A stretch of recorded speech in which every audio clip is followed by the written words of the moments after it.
Welcome to my editorial of Army Property Accountability Today. I'm Leslie Carroll.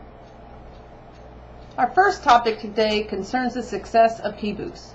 For those of you that don't know, PBOOS stands for Property Book Unit Supply Enhanced. It's the Army's latest property book and unit supply accounting software, and it replaces SPBSR. PBOOS is web-based, and all the data files are maintained on a central server. The Logistics Information Warehouse, LIW, maintained by LOGSA, keeps a mirror image of these data files for national visibility of assets. And that has been one of PBOOS's success. We have never had such clarity of on-hand data assets previously.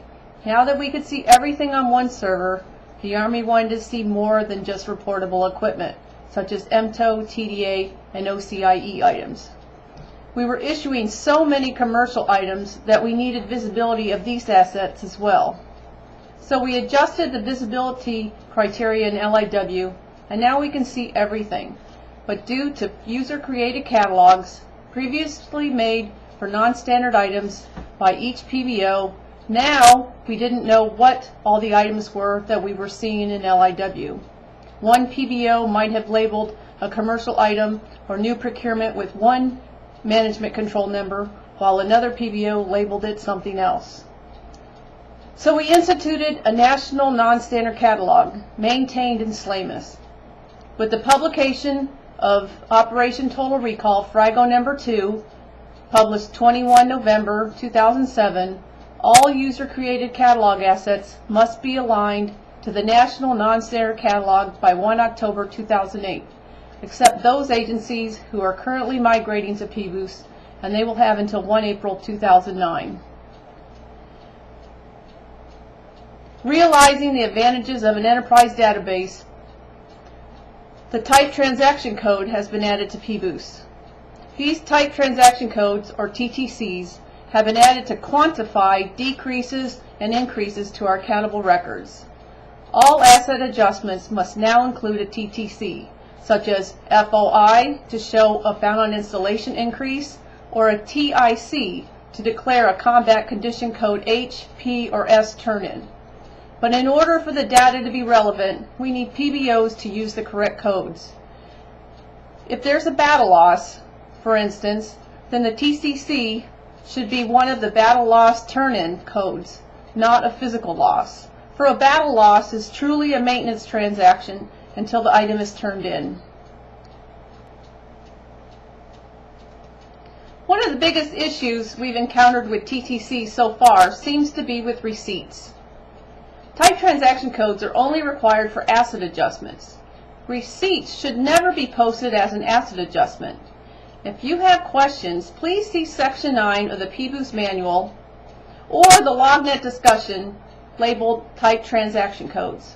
Speaking of LogNet, that has been another real success story. If you are not a LogNet member, you need to become one. LogNet is an internet community that taps into the experiences of soldiers and leaders to create a more effective learning organization. LogNet consists of many forums where logisticians can share knowledge and ultimately become more efficient in supporting our Army.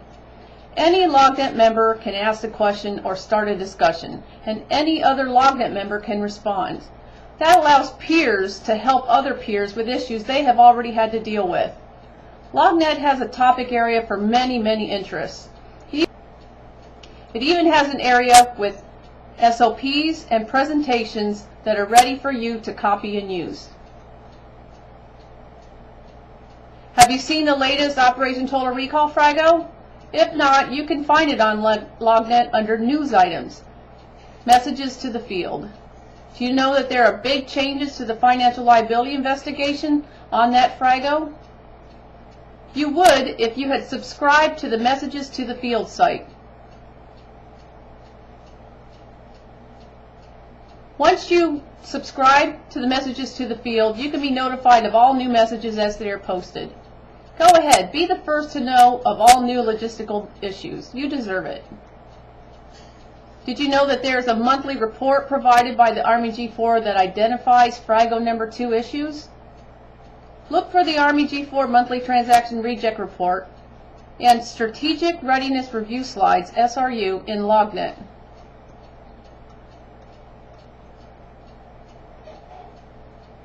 There are two new accountability features that I would like to discuss today. LIW's pBoost Document Register Query option and My Clothing.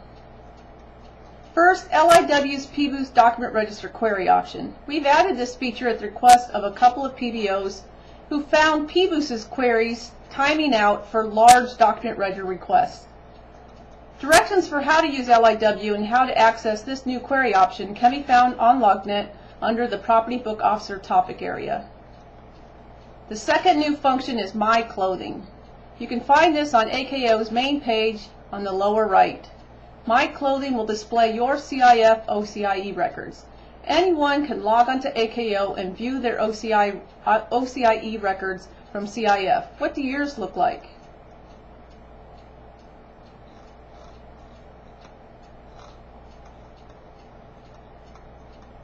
That's all I have for this edition. The next edition will discuss Operation Total Recall and the Army G4 Monthly Transaction Reject Report and Strategic Readiness Review Slides that I discussed in this presentation.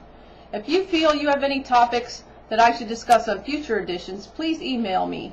My email address and other information can be found at the end of this presentation. You can find all the subjects and websites I discussed on LogNet under the Property Book Officer topic area. Thank you for watching, and thanks for all you do every day. This is Leslie Carroll. Goodbye.